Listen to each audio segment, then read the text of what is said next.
9 reasons you're not getting rent-to-rent deals. I've spoken to hundreds of people, I've made notes, and I've come up with 9 key reasons, 9 key issues people have, and on this video, I'm going to show you exactly how to overcome them. Now, a lot of videos you might see on YouTube and content, they give you 80% of the information, but they're a bit fluffy around the business end, and I want to avoid that. So in this video, every single reason I'm going to give you is going to help you, and I'm going to show you exactly how to do it. No sales, no hippie stuff, just value. So number 1, blagging it. You cannot blag or fake or wing rent to rent, I'm afraid. And I think what happens is some people go to courses and you see it and it looks like it's easy, and then you just go around sort of, speaking to a few landlords, a few agents, whether that means no website, no company, no compliance, not having the agreements, not really knowing the technicalities or the way to crunch figures or determine the demand. Like, you can't wing it. So you do definitely need to do some research, get educated, get set up. And I always say this, but because I struggled setting up and so many of you struggled to set up, I've actually got a 12-step checklist which tells you exactly how to get set up. I'll put the link in the description of this video. Number 2, only viewing perfect properties. I hate to break it to you, but there's no such thing. Some properties will have everything, but there'll be no parking, or one bedroom will be too small, or the carpets need replacing, or the bathroom's a little bit dated. Like, that's just part of the game. And, don't get me wrong, the more experience you get, there will be deals that are perfect, but they are the exception, they're not the rule. So rather than waiting for that perfect unicorn deal, my advice is go and see as many properties as you can, build relationships, build momentum, because a lot of our landlords, they've got more than one property. So even if that one doesn't work, you go out there, you build rapport with them. You actually show credibility by saying, you know what, this one's not going to work for our clients because of this. And next time they've got a property available, hopefully you can go and take a look at that one too. Number 3 is a huge one. It's a massive reason why some people just never ever get started. They never get off the ground. And that is using buzzwords. In other words, you're going to landlords and agents and talking about rent to rent, saying words like let to let, HMOs, Airbnb, serviced accommodations. Like, I would just get all those and chuck them in the bin right now, because a lot of the people you're speaking with, they're not going to understand this jargon, and you need to break it down in simple terms, and you need to package it in a way that is going to be palatable for a landlord and an agent.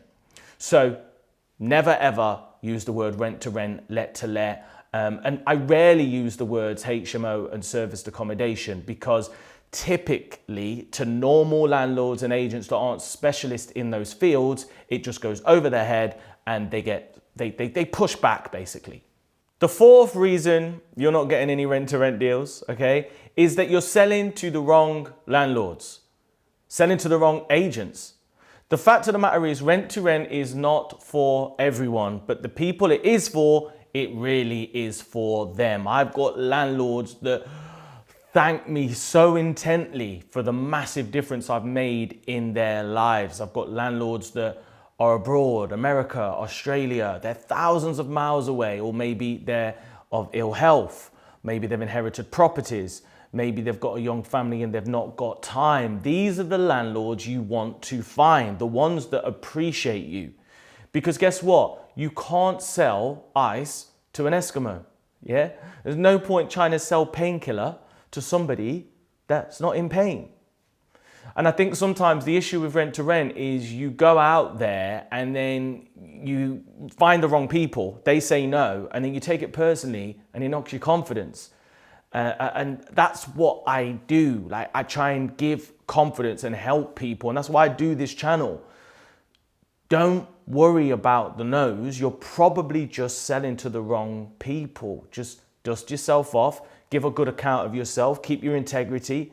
I try never to blast off on a landlord or an agent and just stay cool.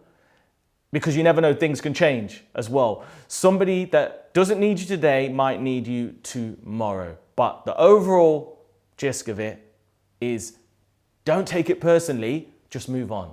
This leads quite nicely into number 5, which is mindset blockers. That is, you think Article 4 is going to stop you, that you think your area is going to stop you.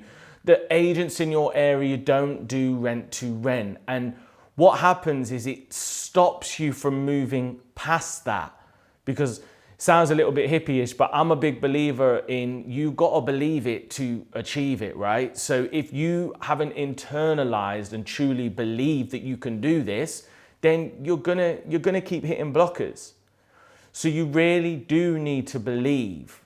And a few ways of believing is to research and look into people that have done it, so that reinforces a positive outcome. You know, get a mentor, or you might know somebody locally that's doing it. Get on board with them just to be around that positive sort of blueprint that it is capable. Another great way is to get educated, because the more educated you get, the more confidence you will become, and then the better your mindset will be. But trust me, about 8 out of 10 people I see that are not making steps in rent to rent, it's a mindset thing, okay? It's a finer information thing, as in the last 10, 20%, but a lot of it is mindset and confidence. So we've got 4 more reasons left, and each one is a game changer, so stay tuned. If you're finding this valuable, all I ask is that you hit the subscribe button, like this video, and comment below. Next up is number 6, and that is trying to do rent to rent with no money, or an unrealistic amount of money.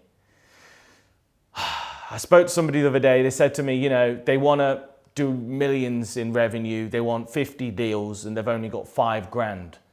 And that's okay to potentially make a first step, guys, but please, you've got to reset your expectations. If you're only starting with £5,000, it's not realistic that you're going to be able to do 20 deals in year 1 starting with 5 grand. So one of 2 things need to happen. You're going to need to be patient and just realize it's going to take some time, or you're going to have to raise finance. I talk about this all the time in my sort of business or journey. When I did my first rent to rent deal, I did only have a few grand. Okay, and I had to take a loan of 3 grand from a mate actually to get 6 grand to do the first deal. And then I managed to pay him back, and then I had £800 a month. But then once again, I didn't really have enough for deal 2 or 3. So then I took a loan of £20,000, was able to do my next 5 deals, okay, doubled the 20 to 40 grand, paid the 20 grand loan back. I'd already paid the 3 grand back. Then I was earning 5 grand a month, and then you can scale, because every month you've got enough cash flow to do another deal, and you've got proof of concept by that point. But trying to do rent to rent with a few grand and then saying it doesn't work, or saying that, wondering why you're not being successful, is a major, major reason you're not going to move forward. And actually, an added sort of point here is that in order for you to move diligently and confidently to do a deal, you're gonna need a little bit of, money that you've earmarked should it go wrong. And I think that's important. If a deal's gonna take you 5 grand to get into and you've only got 5 grand, and for some reason you don't tenant it month 1, where's the next month's rent coming from? Not got it. So try your best to come up with a realistic amount of money and then move into this strategy. I highly recommend you don't do it with less than 5 grand. Highly recommend it, guys. Number 7 is overcomplicating your offer. So you've got through the door, you've viewed a property, the landlord or agent are, seemingly sort of on a level, and then you've got to deliver an offer. And I promise you right now, if you overcomplicate that offer, I'm talking about the amount of rent, the length of time, the carpets need changing, the blinds need doing, you're going to need smoke alarms, we're going to need fire doors, we need a HMO, or you need to do this. the landlord or the agent are just going to be like, this is too complicated, it's not for me, and they're going to storm off, okay? You'll lose them. So top tip here. Can't believe I'm giving you all this value for free here. As I say, subscribe if you're finding it useful. But top tip is when you initially make the offer, just say yes. Yes, we'd like to move forward. Here's the rent, here's the term, that's it. Once they've agreed in principle, then you can go through the heads of terms and talk finer details. But don't try and include too much in your offer, and make sure that you move quickly when you like a property. It shows confidence and it gives you credibility. Number 8 is you just don't know your legals. You're not educated in the legals. So you're speaking to a landlord, but you've not got an agreement ready. You don't know how it works. And there's two things here. The first thing is it affects your confidence because you don't really know what you're doing and what to include in the agreement and how to negotiate and answer their frequently asked questions. And then the second thing it does is it actually just risks your safety. It risks your money, it risks your investment. Because if you don't cover yourself, rent to rent can be super dangerous. So you need to make sure that you do your due diligence, you do your research, you pay for the correct agreements, you get educated, you get a mentor. You need to do something so that when it comes to that part, you're confident to move forward, all right? And last but not least, and it's a bit of an obvious one, but you'll be surprised, it's just not enough action. And it doesn't have to be massive action, but it has to be little consistent action. And what I always say is you should only really be spending an hour a day on your rent-to-rent business at the beginning, and you should only really be doing a certain quota of viewings a week at the beginning to get your first deal. I see so many of you trying to spend, whole days doing your rent-to-rent business, and you do it for a few weeks, get no's, get burnt out. So don't even necessarily need to think about the size of your action, but it's the consistency of the action that's going to bring success. So I hope you found that valuable. If you have, as I said, feel free to comment below. I respond every day. Hit me up on Instagram at Simon Smith Online. I'd really appreciate hearing your thoughts and hearing your feedback. But what I promise you is if you can implement those 9 things or avoid the ones that you need to avoid, you will absolutely be closer to your next rent-to-rent deal. I'll speak to you in the next video.